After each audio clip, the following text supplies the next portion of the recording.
Le SAVS SAMSA Rive Droite appartient à l'association EDA, Ensemble Développons l'Accompagnement, qui accueille donc des personnes en difficulté et notamment en situation de handicap mental et psychique. Alors au départ, c'était plutôt du côté CAVS, parce que c'était plutôt administratif que j'avais besoin. Le SAVS, service d'accompagnement à la vie sociale. Et il y a peu de temps que je suis au SAMSA. Là, c'est plutôt médical et c'est très bénéfique pour moi aussi, ce service-là aussi. Et le SAMSA, service d'accompagnement médico-social pour adultes en situation de handicap. Le SAVS va accompagner la personne sur le plan donc, social, le logement, la vie relationnelle, les loisirs et un peu l'accompagnement aux soins. Mais ce volet accompagnement aux soins est une spécificité du SAMSA.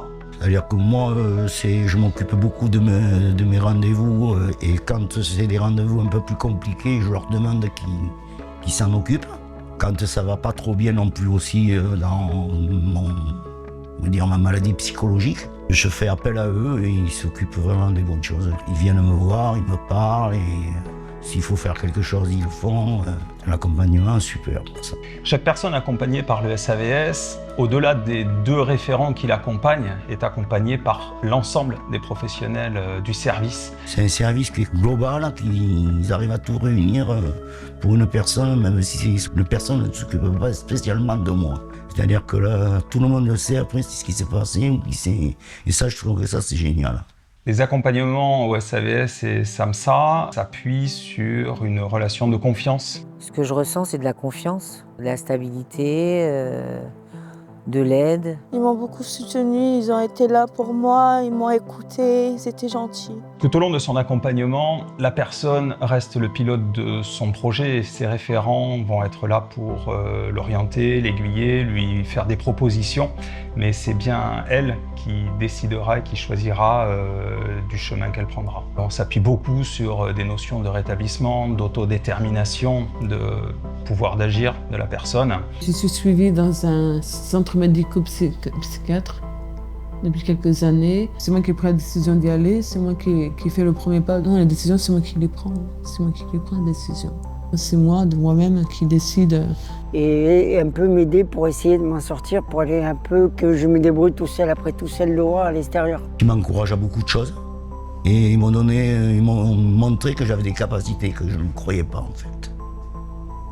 À moi-même. Je me remets vite en question. Grâce à eux, en fait. Parce qu'ils sont là, justement, pour me démontrer que je peux faire encore beaucoup plus de choses. Les professionnels sont attentifs au phénomène d'isolement et vont favoriser avec la personne un retour aux relations sociales et un développement, si elle le souhaite, des compétences sociales. Le SAVS m'avait dit qu'il y avait une activité qui parlait de parents qui se réunissaient entre eux pour parler de leurs enfants, de l'éducation qu'ils donnent à leurs enfants, des choses comme ça. Ça m'a intéressée, donc j'y suis allée, puis ça m'a plu tout de suite. Oui, parce que moi je vis seul, alors c'est vrai qu'il y a des moments au Café Santé, on se parle, au groupe Parole on se parle, on se fait des connaissances.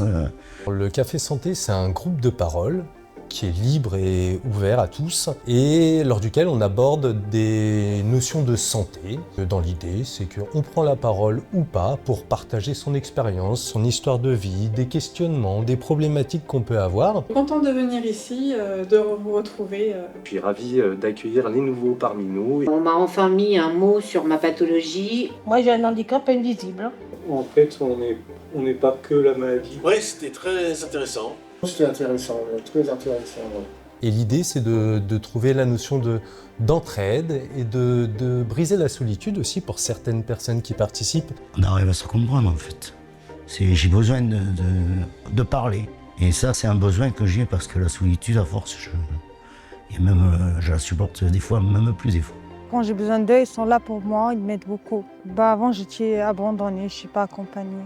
J'espère qu'un jour, je pourrais me voler de mes propres ailes.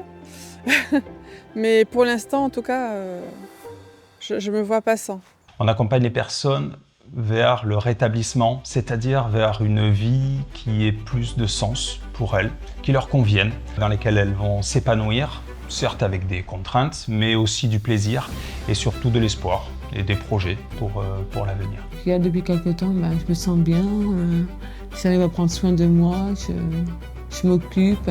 Avant, je n'étais pas comme je suis maintenant. C'est le SAVS qui ont choisi de me faire arrêter le 30 janvier parce que je sais m'occuper, que je suis autonome. Et c'est grâce à l'accompagnement de Raphaël et de Émilie. Je sens très très bien parce qu'on m'aide beaucoup. Oui, moi ça va beaucoup mieux. Ça fait, je crois, 3 ans que je suis suivie et j'ai énormément évolué. Et je veux lancer un défi aussi aux gens que je peux revenir.